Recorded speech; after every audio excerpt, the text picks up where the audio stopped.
সন্তান বাহিরে যাওয়ার সময় অবশ্যই তিনটি দোয়া পরে তাকে ফু দিয়ে দিবেন।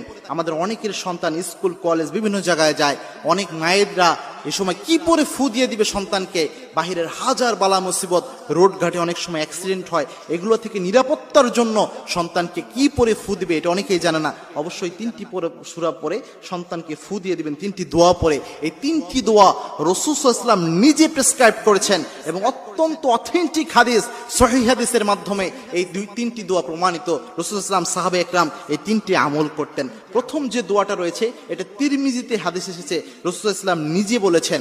আল্লাহর হাবিব সাল্লাল্লাহু আলাইহি ওয়াসাল্লাম বলছেন, যখন তোমাদের কেউ ঘর থেকে বের হয় তখন যেন ওই ব্যক্তি পড়ে বিসমিল্লাহি তাওয়াক্কালতু আলাল্লাহ ওয়ালা হাওলা ওয়ালা কুওয়াতা ইল্লা বিল্লাহ। এই দোয়া পড়ে যেন নিজের মধ্যে ফু দেয়।